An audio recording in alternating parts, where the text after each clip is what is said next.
بسم اللہ الرحمن الرحیم۔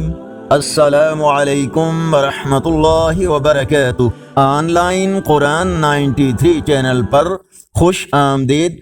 آج کی ویڈیو میں آج کے کیلنڈر کے ساتھ چند اللہ اور اس کے رسول صلی اللہ علیہ وآلہ وسلم کے فرامین، لیکن آگے بڑھنے سے پہلے نیکی کی دعوت کا حصہ بنے صدقہ جاریہ کی نیت سے اس چینل کو لائک، سبسکرائب اور شیئر کریں۔ بیل آئیکن پر کلک کر کے آل پر کلک کریں تاکہ ہر آنے والی ویڈیو آپ تک پہنچ سکے۔ ارشاد باری تعالی ہے، جو شخص بھی اللہ کی ناراضگی سے ڈرتے ہوئے اور صبر سے کام لیتے ہوئے زندگی گزارتا ہے تو اللہ ایسے نیک بندوں کا اجر کبھی ضائع نہیں کرتا۔ رسول اللہ صلی اللہ علیہ وآلہ وسلم نے فرمایا، حرام سے پرورش پانے والا گوشت جنت میں داخل نہیں ہوگا اور آگ ہی اس کی زیادہ حقدار ہے۔ فرمانے آخری نبی صلی اللہ علیہ وآلہ وسلم، لوگوں پر ایک ایسا زمانہ آئے گا کہ آدمی اس بات کی پرواہ نہیں کرے گا کہ وہ حلال طریقے سے کما رہا ہے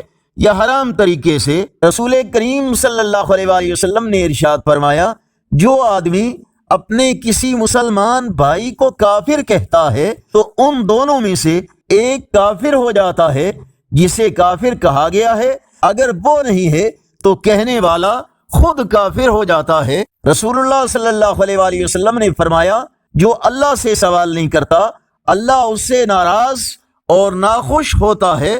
حضرت عبداللہ رضی اللہ تعالیٰ عنہ سے مروی ہے، کہتے ہیں کہ ایک آدمی نے کہا، اے اللہ کے رسول، مجھے کس طرح معلوم ہوگا کہ میں نے نیکی کی ہے؟ آپ صلی اللہ علیہ وآلہ وسلم نے فرمایا، جب تم اپنے پڑوسیوں سے سنو کہ تم نے نیکی کی ہے تو تم نے واقعی نیکی کی ہے، اور جب تم ان سے سنو کہ تم نے برائی کی ہے تو تم نے واقعی برائی کی ہے۔ آج کا کیلنڈر 21 اگست 2024 بروز بدھ۔ پاکستان، انڈیا، بنگلہ دیش میں 15 سفر المظفر اور پنجابی دیسی مہینے بادوں کی آج 6 تاریخ ہے۔ یقیناً اللہ اور اس کے رسول صلی اللہ علیہ وآلہ وسلم کے فرامین آپ کی معلومات میں اضافے، اصلاح، ہدایت کا ذریعہ ہوں گے۔ صدقہ جاریہ کی نیت سے اس نیکی کی دعوت کا حصہ بن کر اس چینل کو سبسکرائب کریں، ویڈیوز دیکھنے کے ساتھ لائک اور اپنے دوستوں فیس بک، واٹس ایپ کے مختلف گروپس میں شیئر کریں، اور کمنٹس میں مزید بہتری کے لیے اپنی رائے اور تجاویز سے ہمیں ضرور آگاہ فرمائیں۔ السلام علیکم ورحمۃ اللہ وبرکاتہ۔